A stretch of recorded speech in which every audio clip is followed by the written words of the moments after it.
Kevin, the other day you were very descriptive about the defense and the gimmick defense the Clippers threw at you.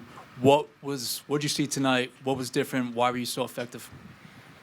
I think Coach called a couple more plays for me to start the game, and I think doing that kind of set the tone. Just putting pressure on the defense through post-ups, through dribble handoffs, and I think that was something that we talked about this morning, just consciously, with the way they play, just coming off a lot of Andrew Bogut screens and, sitting in the post. And if they double, guys are moving. We're just more patient tonight, to sum it up.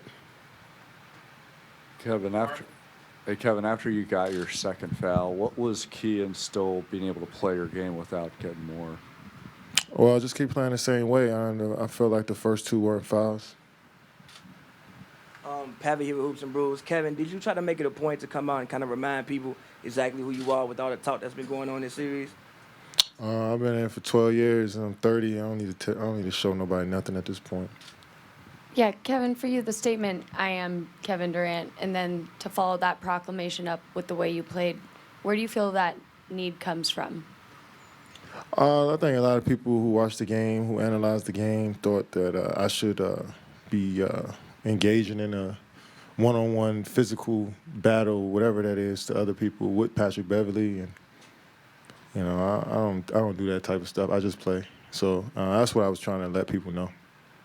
You mentioned all the screens you came off with Bogut. How good has he been for you guys?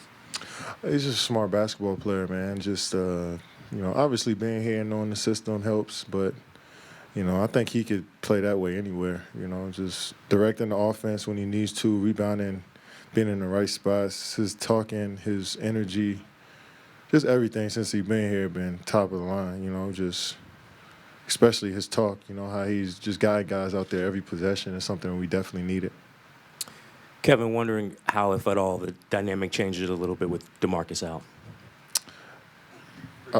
For me, I think when DeMarcus started playing for us late in the season, I think we definitely wanted to establish him in the post a lot to start games. You know what I'm saying? And his presence down there was very positive for us. So without him in the lineup, I think Coach just used me in his spots.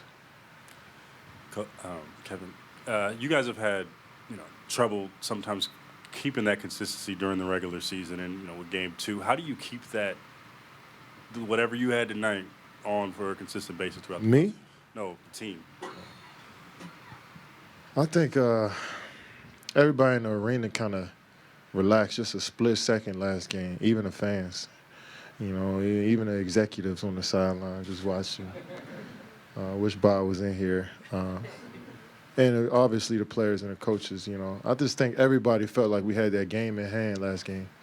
And 30-point lead, that hasn't happened in 30-something years. So it's kind of natural and normal for anybody watching that game to kind of relax, right? Even at home. So, but the players can't do that, and I think we did that. And, I think that was just a small lesson that we can learn from. But our focus has been on point since late March, with the exception of 6 minutes last game. That's 1 or 2. Right here. Tomer Zarley from Clutch Points. Kevin, you guys have aspirations for a deep playoff run. Kind of got that third tech today. What happened there, and what do you have? Did you have to do anything different to sort of stray away from those? Me and JaMychal Green were just we're conversing about the play that happened before, just like you and I. And somebody came out of nowhere and teched us both. How would you feel? That was pretty quick. Hopefully they rescind that one because, I don't want anybody to think that somebody's in my head. That's why I got that text. So I just want to get that out the way because I don't want to jeopardize my team in the future. Connor Letourneau, San Francisco Chronicle. Kevin, lots made of Kevon's defensive versatility. What do you think of his offense and his awareness in that side of the ball? We all know what Loon could do on the defensive side of the ball. He's a smart basketball player, but I think just about everybody in our locker room has just been on him to shoot those mid-ranges, the ones that he gets at the elbows, just around that 12, 13-foot area that he should be shooting because they look good and he worked on them. So, tonight he got a lot of opportunities to knock them down. He was 5 for 7. He's been phenomenal this series as far as efficiency on the offensive side of the ball, along with his defense. So we gonna need him to continue to just shoot those. You know what I'm saying, and just to keep people at bay. So definitely excited for him throughout this series because his confidence is growing. Last question right here. Okay, over the last month or so, you've been, pass first, been distributor for the team. That's not true. That's not? No, I don't pass up shots. I just play within the offense. Oh, I ain't say okay. Well, you've been more of a distributor. Is that safe to say? Yeah, it's because how we play. Okay, that's fine. Tonight, you wasn't, right?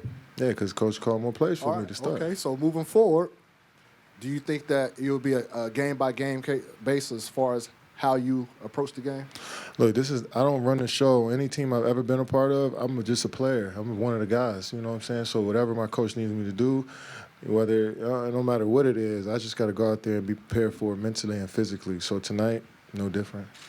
Thanks, KD.